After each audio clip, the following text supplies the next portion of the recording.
Chapter 4, Changes That Happen Too Fast. Douglas Murray, in his blockbuster book, The Strange Death of Europe, has this for his opening gambit. Europe is committing suicide, or at least its leaders have decided to commit suicide. Whether the European people choose to go along with this is naturally another matter. It's a highly controversial book because it touches on the raw nerve of the biggest crisis Europe has known since the end of World War II. Murray's sketch of modern Europe under European Union leadership raises serious questions concerning the fate of EU countries following the global immigration crisis of the past decade. This chapter will try to clarify how justified Murray's warning shouts are. Is the cradle of Western culture indeed in danger of becoming extinct due to mass immigration? Does the heated debate in the US on the same question grow from imaginary roots? Is Europe teetering on the edge of the abyss? Starting around the 1950s, a slow pattern of immigration into Europe developed. Until the 1980s, the number of immigrants into Europe numbered some 150,000 annually, with two peak time frames, one wave of some 700,000 occurring after the Berlin Wall fell in 1989, and 500,000 immigrants resulting from the 1999 Kosovo War. But when the Arab Spring began in Tunisia in 2010, a third wave of immigration into Europe came from Syria, Afghanistan, Iraq, and Eritrea. In summer of 2015 alone, more than 1 million refuge seekers knocked on Europe's doors. Encouraged by YouTube clips with thousands of hits and discussions on social networks, this wave of immigration strengthened and still hasn't stopped. Since then, an annual average of over 1 million immigrants known to the authorities enters Europe, in addition to an unknown number of immigrants illegally crossing Europe's borders, assisted by smugglers. The number of illegal immigrants is not known, but an EU report estimates the figure at millions each year. Regarding immigrants seeking entry into Europe through Mediterranean shores, we can find promises of safe passage on Facebook, Twitter, and other social networks. Facebook pages posted by smugglers present an extensive and organized network of smuggling routes covering 3 continents.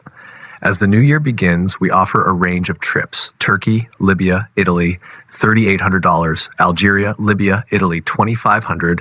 Our boats are all wood. If you have any questions, contact us on Viber or WhatsApp. Abdul Aziz, smuggler, Zuwara Port, Libya, 2015. Annual profits from smuggling are estimated to be $7 billion. Unsurprisingly, armed militias quickly took over these businesses. When it comes to huge sums of money, a militia has absolutely no qualms about sinking a boat of immigrants or forcing travelers into inhumane conditions and agony as a means of readying the European public mindset to continue accepting immigrants. Like tourism companies, the advertising pages of smuggling networks offer fake documents and overland routes, sea routes, and air routes, as we see in illustration 16. These ads include photos of cruise ships, new passports, and package deals, which include children for free, usually with the addition of testimonies by immigrants who've successfully reached their destination. If you want to get to Europe, we've got a 60-meter-long boat carrying crops leaving Turkey for Italy. The journey is between 4 to 6 days. Food and drink readily available. Network advertisement. The EU frequently reacted hysterically. For example, an investigation by the AP news agency in 2019 found that the EU transferred some $360 million to Libya via the United Nations to halt the flow of immigrants. But in the absence of a functioning government in Libya, in most cases those funds reached the smuggling militias. Europe's Muslim population is growing, but in 2020, it accounted for only 5% of Europe's total population, some 35 million. A realistic and precise review of the natural birth rate among Muslims in Europe shows that the percentage of Muslims there is not expected to significantly increase in the coming period, some 5.5% in 2030 and some 7% in 2050. But if we take into account the rates of immigration and not just natural growth, the demographic change could occur very quickly. The Pew Research Center drew up several scenarios for Muslim population growth in Europe, each one coordinating with the level of estimated future immigration, which itself depends on European policy. Because the Muslim population is younger and characterized by higher rates of reproduction, Even if the wave of immigration into Europe ceases, as I write this in 2022, and the immigration rate drops back to normal figures of some 150,000 annually, the Muslim population will account for 11%, 14% of Europe's population in 2050. In any event, the immigrant population has already managed to alter Europe politically, socially, and economically. It's natural to affiliate the immigrant community with the political left. The counter-reaction saw the extreme right strengthening in all EU countries, pushing conservative centrist parties further right in order to increase their electoral share. Europe's political left found itself facing a new dilemma: how to balance the status of the working class, which forms the basis of its electoral platform, with the potential community of voters who support immigration. The solution lies in numbers. The number of immigration-supporting voters is greater than the traditional base of voters and is increasing faster than the natural growth rate of the working classes. Therefore, some of the politically left parties in the EU chose to woo immigrants and minorities as a way of consolidating liberal immigration-supporting super parties. It was quickly discovered that the left was cohering around an internal contradiction. Immigrants originating from Arab countries are highly traditional and conservative, but leftist parties appeal to secularism, cosmopolitanism, and feminism. In large cities, Muslim communities remain closed from the wider community. They reconstructed their patriarchal social structures and live according to Muslim religious customs alongside conscience of the secular liberal public, which was suddenly confronted by mass prayers in the streets, protests in the name of Islam, and media coverage. These and other elements are perceived as severely damaging to the accepted social character among Europe's working class. Sadly for that sector, leftist parties are trying to promote feminism by recruiting Muslim women who support the process of integration in their communities as party candidates. It comes across as no more than an attempt for leftist parties to have their cake and eat it. Rounding the tragedy out further for the political left, its party's leaders, having no other choice to maintain its liberal immigration-supporting super parties, are turning a blind eye to the controversial stances held by their Muslim candidates on issues relating to education and attitudes towards women and girls. As noted, minorities such as immigrants tend to settle in differentiated neighborhoods through the process described by Schelling, Chapter 1. Real needs are, of course, the primary motivator for differentiation, such as places of worship, shops offering traditional foods, centers of culture, and so on. But it turns out that the process occurs even faster in parliamentary democracies of the kind predominant in Europe, for a simple reason. In these democracies, the political parties present national lists that include local representatives from various electorates. Since the norms of voting in the Muslim population are determined by the local imam in highly concentrated neighborhoods and cities, their political representatives receive national exposure very quickly. In this way, the unique us and them narrative is reinforced and accelerated as described in Schelling's model. As we understood in Chapter 2, democracy needs a demos, a national or civilian community of people with shared norms and the wish to live together according to shared values. Every country's demos has its own particular characteristics. In the USA, it's based on national patriotism, which succeeds in integrating ethnic diversities, and in France, it's based on a cultural identity. But when very large changes occur in the social structure, democracy has difficulty functioning. Added to this, Muslim society coheres far more around its beliefs and roots than current Christian society in Europe. In my childhood, priests taught Christianity in schools. Now teachers teach Christianity as history. Michel Gerfinkel. This excellent diagnosis by Jewish journalist Michel Gerfinkel, who identifies with the French political right, draws on the new political situation. As the number of Muslim immigrants in France rises, the changes in France become more quickly evident. Mosques being built, prayers heard at distances through powerful amplifiers, open-air ritual ceremonies, work hours adapted to Muslim prayer times, and so on. In England's city of Birmingham, some 25% of the more than 1 million residents were born in Pakistan. The city contains more than 200 mosques and madrasas, schools where Islam is taught. The internet is filled with clips claiming that in France, alongside the building of new mosques, old churches and cathedrals are being destroyed at a similar rate across the country. But every change should be viewed within the appropriate framework of proportions. Close examination shows that from 2000 to 2015, 28 churches and cathedrals were demolished. But if we add the detail that some 46,000 churches and cathedrals remain in France, the tragedy suddenly sounds a whole lot less threatening. Nonetheless, these claims, together with objective changes, are concerning to a significant sector of the population. Matters of the heart. The feeling that changes to European society are too fast and difficult to contain isn't relevant only to the political right. In an interview with Haaretz Media in 2005 about the riots in France, Jewish philosopher Alain Finkielkraut, who clearly identifies with the left, shared his concerns. France would very much like to limit these riots to their social dimension and view them as a rebellion by youngsters from the peripheries against the conditions they're in, against the discrimination they suffer, against unemployment. The problem is that most of these young people are Black or Arab, identifying as Muslim. After all, France has other immigrants whose conditions are harsh, Chinese, Vietnamese, Portuguese, but they don't join these riots. Clearly then, this rebellion is of an ethno-religious character. These remarks came well before the terror attacks of 2015, which killed 200 people and put Paris under curfew, before the ramming attack in Nice, which killed 84 people, and before the murder of a priest in the Vendée region.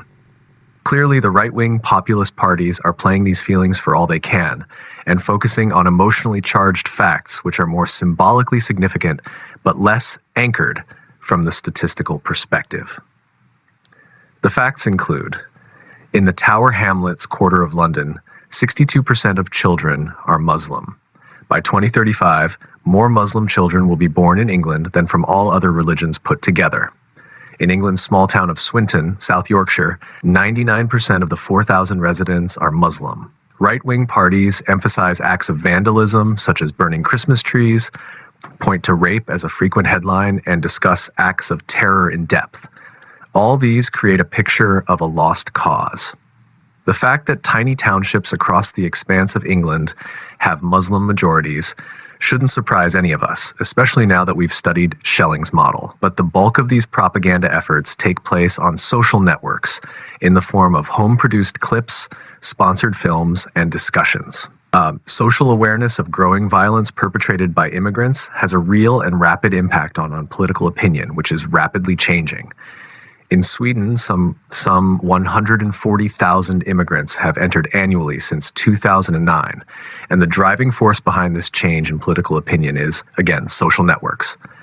The primary activities occur on closed Twitter and Facebook groups, and on the new popular media outlets Samhällsnytt, meaning social news, or What's Good Overall, and Fria Tider, free times. In these sources, violent disruptions in immigrant communities make up the bulk of the materials, such as the Malmö riots of 2008, the Stockholm riots of 2013, and riots in Rinkeby in 2010 and 2017. Here are examples from when I surfed these sites on the 13th of October 2020 and checked the headlines. Helmand Province Council forces children to eat less while simultaneously purchasing villas worth millions of dollars for immigrants. An Arab threatens to rape Bianca, aged 18. You Swedes are so cheap that it's even a shame to spit on you. From the opposite side of the aisle, Europe's left-wing parties have set their primary goal on identifying candidates based on their ability to recruit voters, rather than on their policies. As we've already noted, this brings society to a dead end, especially considering the dominance of political correctness, which is working overtime in Europe. We get a better picture of the nature of European discourse from a unique study that aimed to examine the role of social networks in Europe on all immigrant-related issues. The researchers digitally checked some 750,000 status posts from Facebook accounts held by 1,700 European politicians. The computer program is based on an AI language analysis system, which we'll look at more deeply in Chapter 6. The system analyzed each of these posts and categorized them according to uniform criteria.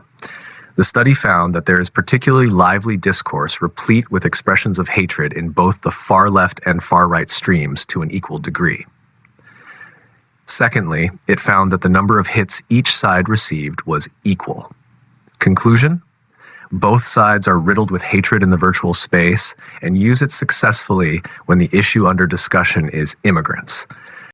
In Sweden's political left, for example, one of the primary objectives in the media and the general discourse is to create a social system which stabilizes around the concept of lagom, a word that has no equivalent in other languages and describes the idea of not too little, not too much, the path of perfect balance. It is a path of equality and moderation. Being lagom means not taking risks, not standing out, and definitely not being showy or arrogant. Think IKEA. A Swedish professor of political sciences translated the concept into practical terms and coined a unique Swedish version for political correctness, which we'll familiarize with more later on. Åsiktskorridor. It literally means the corridor of opinions, or, in other words, the acceptable boundaries of discussion.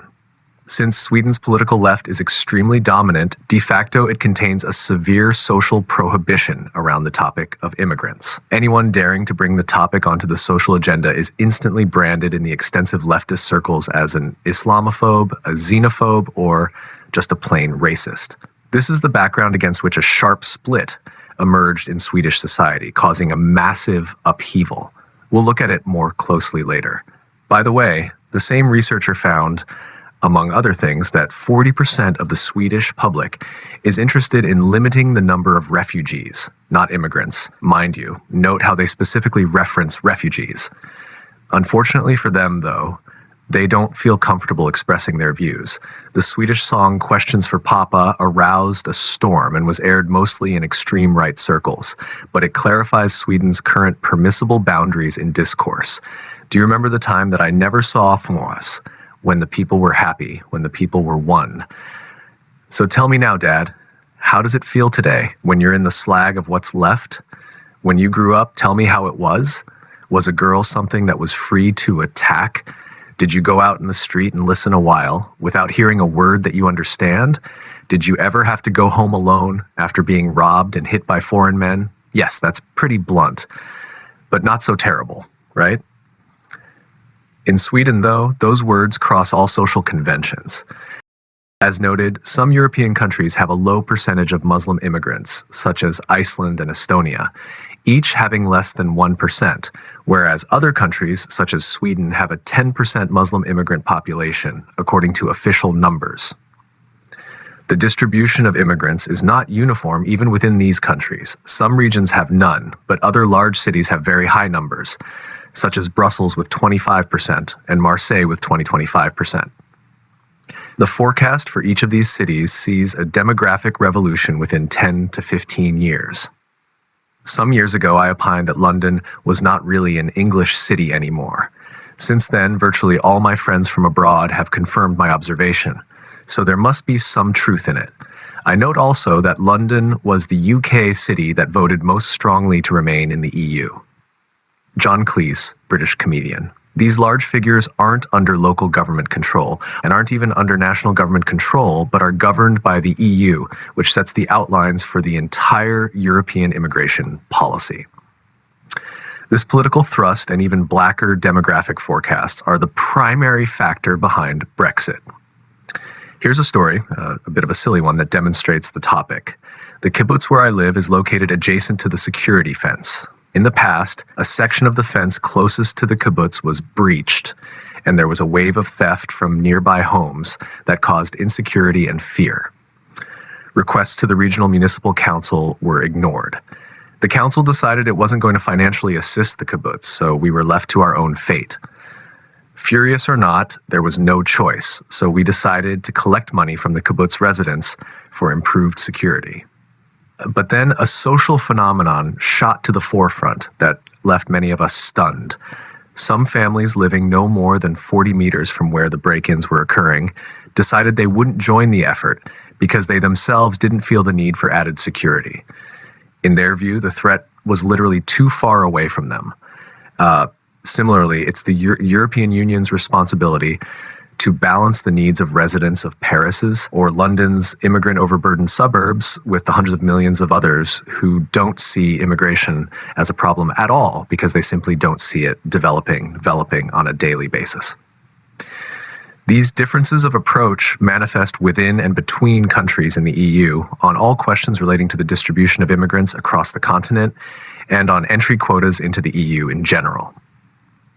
Another extreme example is the 2018 right-wing government voted into power in Italy, which ran on a platform of tough handling of what it defined as the immigrant problem.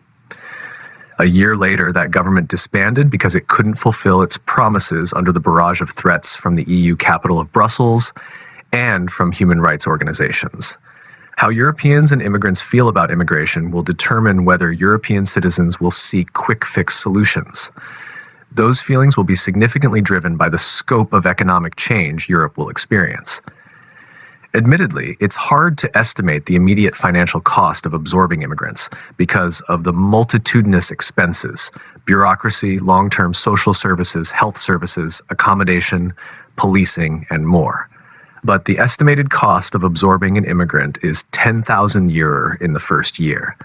Even this initial expenditure carries consequences, especially when Europe is suffering from an ongoing economic recession. It's the long-term impact that's more important. It's hoped that the immigrants will compensate for the European shortage of manual workers, as the immigrants are less educated and most work in construction and production. Either way, at the moment, this population is less suited to the Western economy, as we've seen. However, in this era of social networks, no one's allowed to say so without the far left jumping down their throats. Taking a spin around political correctness. The wave of political correctness, or PC, crosses continents. One of the red flags raised by Donald Trump in his 2016 election campaign was that they're going to say Merry Christmas again instead of Happy Holidays, instituted to avoid not hurting the feelings of others. One of the historical explanations for the source of the term politically correct is that it began, in fact, as a joke among left-wing students. Since then, the concept has taken on academic facets and eventually became a kind of moral obligation based on the claim that using clean language will inherently direct our thinking towards greater equality, and so on. And so on. This claim was voiced so many times that eventually there was no choice but to name the concept the Sapir-Whorf hypothesis, summed up in Whorf's book. It was found that the background linguistic system of each language is not merely a reproducing instrument, but rather is itself the shaper of ideas, the program and guide for the individual's mental activity, for his analysis of impressions, for his synthesis of his mental stock in trade. Whorf, Benjamin Lee.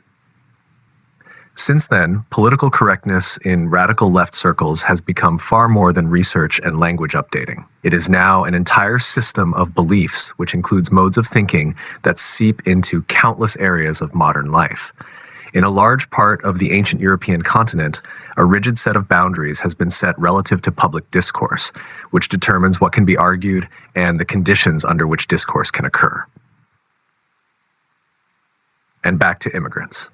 The conclusion we reached in Chapter 3 on the significance of IQ levels is that, at the most, it's a comparative index which predicts suitability to Western economic life. Very unfortunately, in the 25 studies conducted between 1984 to 2000 on the immigrant population in the Netherlands, significant differences were found between the IQs of immigrants and that of the local population, 15 points to the immigrants' detriment. Researchers summarize the total results of these studies as follows. The first-generation immigrants are probably the least successful group on the Dutch labor market. However, it remains to be seen whether later generations of immigrants will enjoy a status on the labor market that is comparable to that of the majority group. With regard to this point, an interesting group is formed by the Moluccans, a group that came to the Netherlands after the independence of the erstwhile Dutch colony, Indonesia.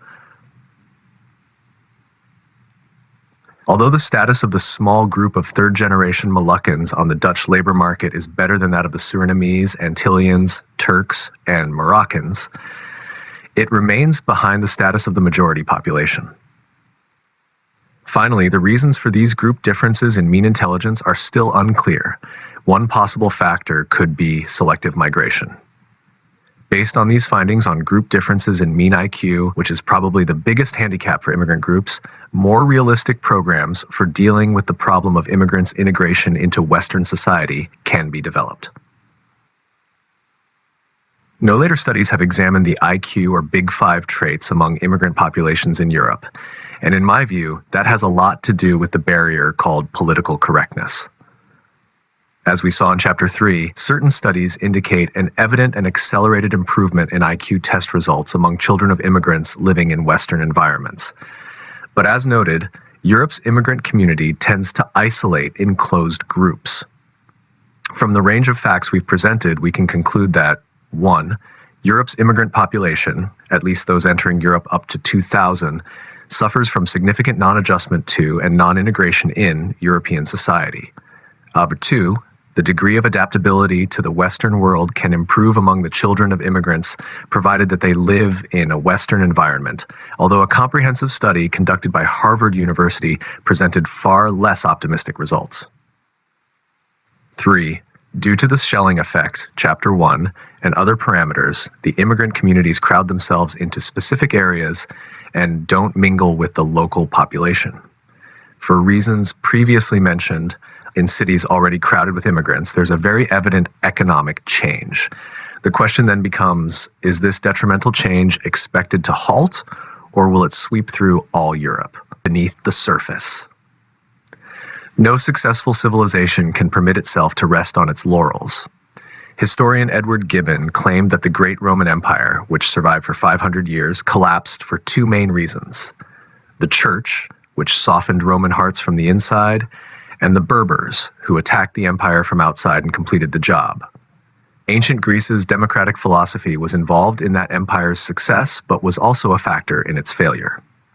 Aristotle, Plato, Epicurus, and many others emptied ancient Greece of its faith in their gods, robbing the Greeks of the perpetuity of their moral code. Voltaire, Rousseau, and others did the same to the Christian religion in the 18th century, leaving Europe without any internal basis or moral justification for its existence. I know you probably don't need any religion to justify your moral values, but everyone needs a metaphysical grasp of moral values, and if this is absent, people either invent a new metaphysics or gradually neglect the ethics and morals which have had the carpet pulled out from under them, so to speak.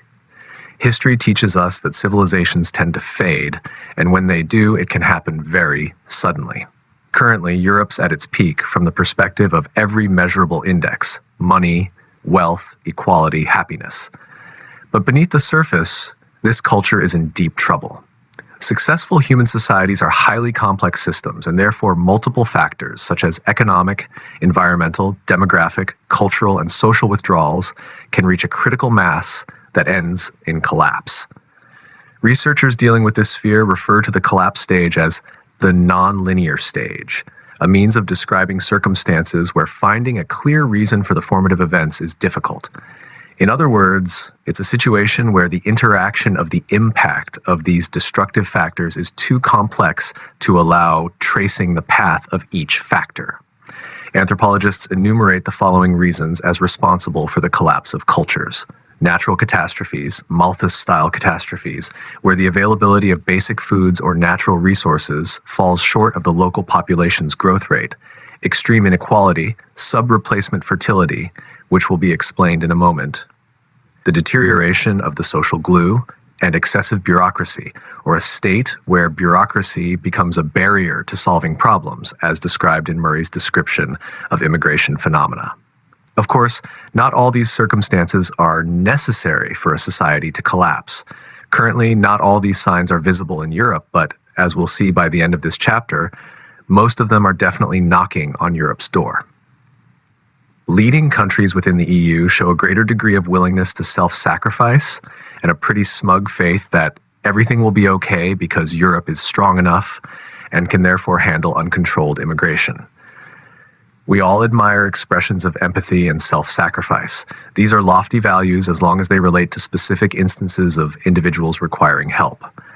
But by contrast, here we are talking about an entire civilization adopting these values as society's dominating social values.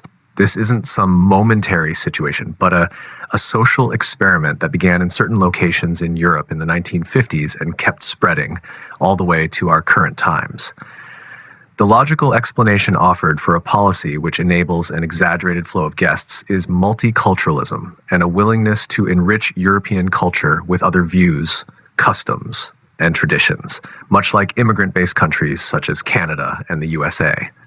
The problem is that Europe, by contrast, brought in a massive community of immigrants within a short time frame, and these immigrants share a Muslim identity, whereas Europeans secretly hoped they'd abandon the basic components of their identity in favor of adopting the European Judeo-Christian value system.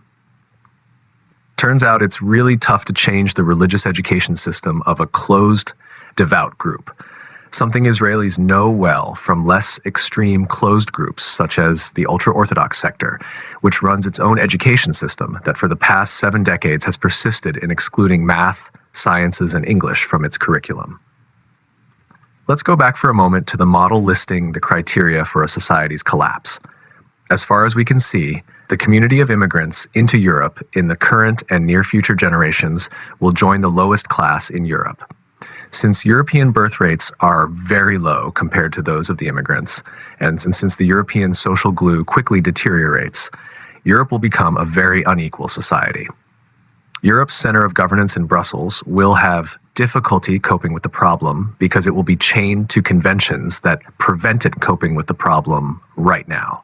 And there's no longer any doubt that the burgeoning bureaucracy in Europe is so great that it has already led one strong and central country to exit the EU.